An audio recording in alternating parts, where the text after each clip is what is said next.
India 18 में आप सभी का स्वागत है। हमारे विशेष प्रोग्राम चुनावी महादंगल 2019 में हम आपको रोहतक के बारे में दिखा रहे थे और आज हम मेन शहर रोहतक में मौजूद हैं। मैं आपको एक बार उस जगह का नज़ारा दिखाना चाहूँगी जहां पर हम मौजूद हैं। अभी हम रोहतक की मानसरोवर कॉलोनी में मौजूद हैं। आप देख सकते हैं, आप यहां को देखकर अंदाज़ा नहीं लगा सकते ये रोहतक है।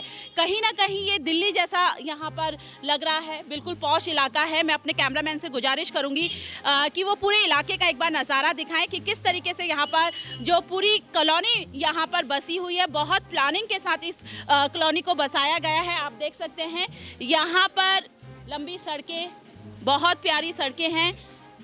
किसी तरीके की कोई दिक्कत यहाँ पे सड़कों पर नहीं दिख रही। यहाँ पे पड़ोस में एक मंदिर है, हम वहाँ पर बात करते हैं। हमारी कोशिश है हम चलते चलते लोगों से बात करें। आंटी, हम आपसे बात कर सकते हैं? हाँ, जरूर कर सकते हो। आपका नाम क्या है? मेरा नाम बिमल नासा है। आंटी, ये बताइए यहाँ पर अभी क्या चल रहा है? यहाँ पे मंदिर है, हम लोगों से बात करना चाहते हैं। चुनावी महादंगल, आपको पता है ना कि लोकसभा इलेक्शन आने वाले हैं। लोकसभा इलेक्शन के बारे में अगर हम बात करें, यहाँ पर किस तरह का माहौल दिख रहा है?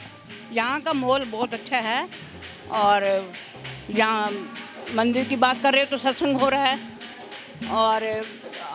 और किससे बात और क्या बात करना चाहते हैं? आंटी, हम चुनाव की बात करें। लोकसभा चुनाव में आप यहाँ पर डिस्कस करते होंगे। आपने काफ़ी सालों से आप वोट दे रहे हैं। ये है कि यहाँ पे 10 सालों से दीपेंद्र यहाँ रहा है MP, और उसने बहुत तरक्की करी है हमारे रोहतक की।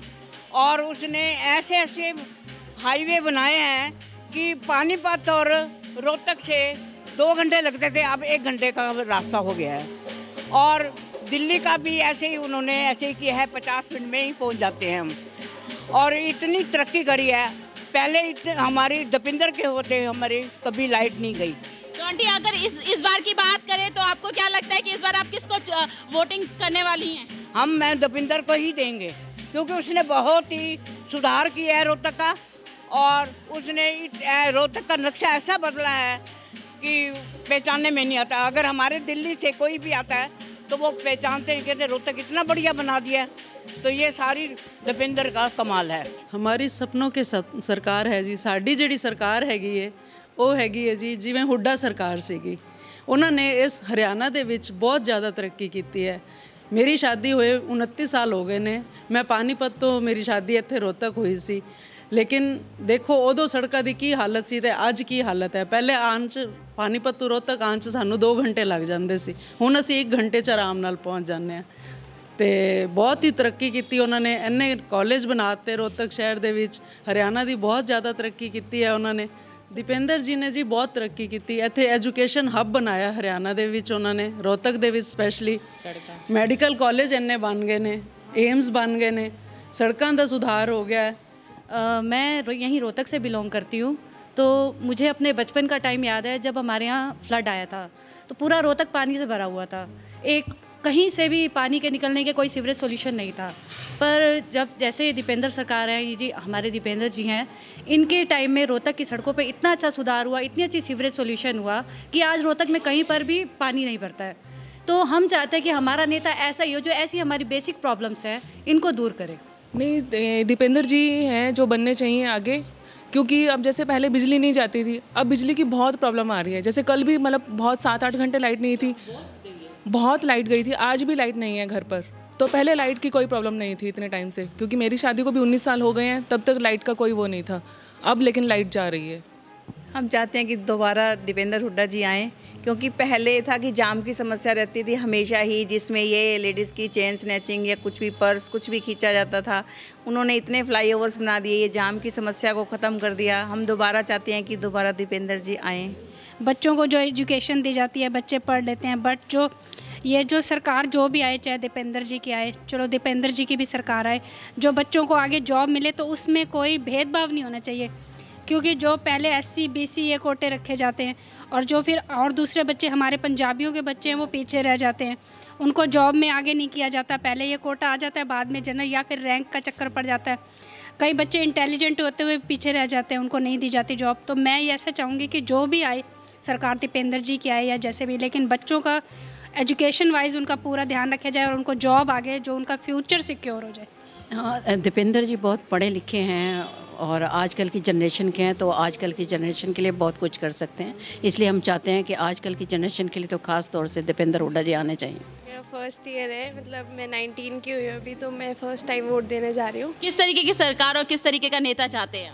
जैसे हम माहौल देख रहे हैं कि जैसा बहुत मतलब इंटरप्टिंग जैसा माहौल हो रहा है, हम सेफ़ फील नहीं कर पा रहे, लेकिन हम ये सोच रहे हैं कि कांग्रेस आने से शायद हमारा ये मतलब जैसे कांग्रेस पहले आई थी तो हमारी कुछ सेफ्टी भी हुई थी, लेकिन हम चाह रहे हैं कि अब वापस कांग्रेस आए और हमारी वापस जो सेफ्टी हम जो पहले सिक्योर फील करते थे हम वो वापस सिक्योर फील करें।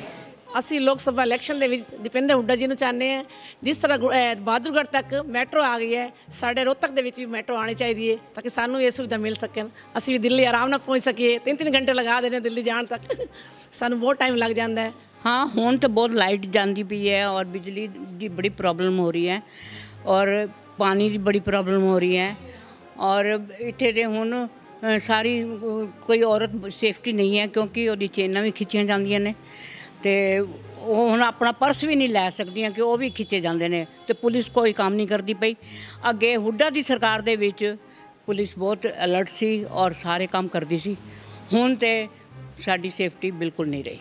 जैसा कि आपने देखा कि हम एक मंदिर में गए थे, यहाँ पर कुछ औरतें कीर्तन भजन कर रही थी। नवरात्रों का पहला दिन है और यहाँ पर हमने कोशिश करी उनसे बात करें लोकसभा इलेक्शन को लेकर, किस तरीके की नेता को लाना चाहती हैं। और अब हम गली गली में जाकर रोहतक शहर में मौजूद हैं। रोहतक शहर के मानसरोवर कॉलोनी में हम मौजूद हैं। यहाँ पर हमारी कोशिश है कि लोगों से बात करें, रोककर लोगों से बात करें, लोगों की राय जानने की कोशिश करें। मैडम, नेता वही हो जो समाज के लिए अच्छा काम कर सके। कोई ड्रीम है आपको सरकार को लेकर? किस तरीके की सरकार और कौन सी सरकार को लाना चाहते हैं और किस तरीके का नेता? नहीं, सरकार जो भी आदमी आए जो मौजूद, क्योंकि जो एरिया है उनके अलग अलग समस्याएं हैं। जैसे गांव में क्राइम रेट की है, बेरोजगारी की है, इन चीज़ों पर काबू पाया जाए। आप देख रहे हैं रोज़ क्राइम रेट बढ़ रहा है शहरों में, चेन स्नैचिंग और ये इस तरीके के नेताओं के नए बच्चों को रोज़गार मिले और अपने रोज़गार में इन्वॉल्व हों, इस तरीके के नेता हों। आप रोहतक की बात हम यहाँ पर कर रहे हैं। रोहतक के मानसरोवर इलाके में है कॉलोनी, काफ़ी अच्छी कॉलोनी है। यहाँ पर अब नेता का चयन, कौन से नेता का चयन करेंगे? किस पद के लिए? एमपी के लिए? हाँ, एमपी के लिए। एमपी के लिए यहाँ दीपेंद्र ने अच्छे काम किए मैडम। दीपेंद्र के काम अच्छे रहे, सराहनीय रहे हैं, तो आगे भी हो सकता है कि उन्हीं को पब्लिक को दे, जनमत उन्हीं के प्रति रहे। क्योंकि जो नेता काम करते हैं उनको सदियों तक याद रखा जाता है। पंडित नेहरू को हम आज तक याद करते हैं, वाजपेयी जी को याद करते हैं क्योंकि उन्होंने काम किए हैं। भाई साहब, आपका नाम क्या है? पुनीत वर्मा। पुलकित, 2019 का दंगल आ गया है, लोकसभा में आप वोटिंग करेंगे। आपने सोच कर रखा है किस तरीके का नेता आपको चाहिए? कौन सा नेता हो जो? बीजेपी जी। बीजेपी को? मोदी सरकार। क्यों? बस जी हम है ही कट्टर बीजेपी है जी, मोदी सरकार चाहिए जी। आपका नाम क्या है? अशोक चौधरी। अशोक जी, यहाँ पर एक छोटा सा सर्वे कर रहे हैं हम 2019 के चुनाव को लेकर। आप किस तरीके का एमपी चुनना चाहते हैं? किस तरीके की सरकार? अगर आप महसूस ना करो तो मैं अपनी गाड़ी साइड पे लगा। हाँ, जरूर जरूर जरूर। मैं ये चाहता हूँ कि अगर आप पिछले रोहतक को और हरियाणा को पिछले 20 सालों से देखो, उनका रिकॉर्ड देखो, रिकॉर्ड की बात बताऊंगा आपको, और उनका रिकॉर्ड देखो तो 2005 से लेके जो 2014 तक हरियाणा में खुशहाली आई ना, मतलब मैं ऐसे सोचो कि मैं इस टाइम 60 साल का हूँ, मतलब वो जो 10 साल मैंने खुशहाली के देखे ना, ऐसा नहीं कि उससे पहले काम नहीं होते थे, काम होते थे, काम अभी भी हुए होंगे, लेकिन जो 10 साल में काम हुए ना, माननीय हमारे मुख्यमंत्री चौधरी भूपेंद्र सिंह हुड्डा जी और रोहतक के माननीय मेंबर पार्लियामेंट श्री दीपेंद्र हुड्डा जी, जो इनकी रहनुमाई में जो हमारे ज़िले ने तरक्की की, जितनी इंस्टीट्यूशन यहाँ पे आई वो भी एक रिकॉर्ड है।